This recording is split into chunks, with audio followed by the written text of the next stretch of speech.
Tani,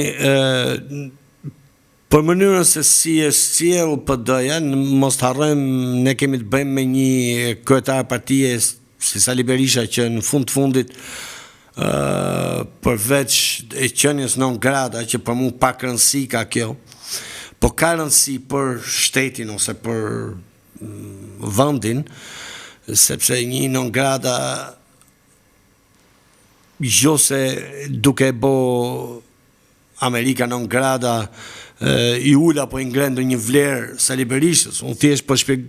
po mundohem të trajtoj anën në... Amardo, ne harrojmë edhe diçka që Berisha akuzon vazhdimisht kundërshtarët si të mplekshur me krimin, narkoshteti, ervim droga atje, por asnjëri nuk e përmend që ky tipi është si dënuar jo vetëm nga qeveria, por edhe nga gjykatat angleze për shoqërim me trafikant droge, për mpleksje me trafikant droge. Neve harrojmë shpesh këto. Po kam frikë se njerëzit nuk e harrojnë. Po asnjë nuk besoj se harrojnë dhe nuk besoj nëse do t'ishte ashtu, nëse do menim anën e asaj çfarë thonë këto, që të thash dhe një është një bisedë fare kot, sepse unë si qytetar, pak me mbaj veten si qytetar këtij vendi, në kuptimin e mirë të fjalës,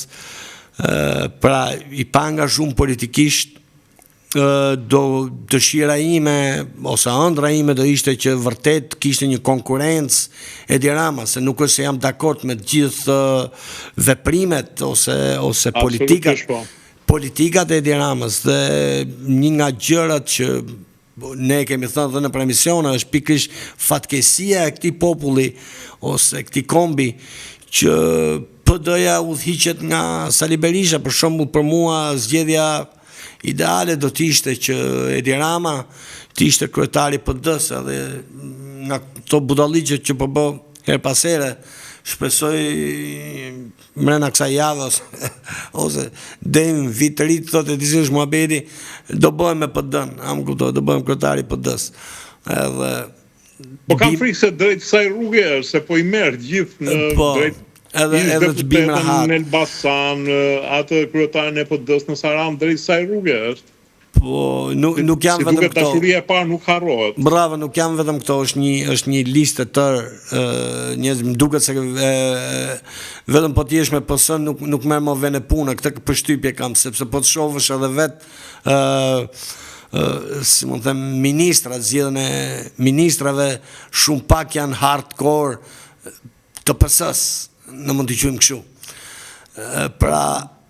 Edi Rama është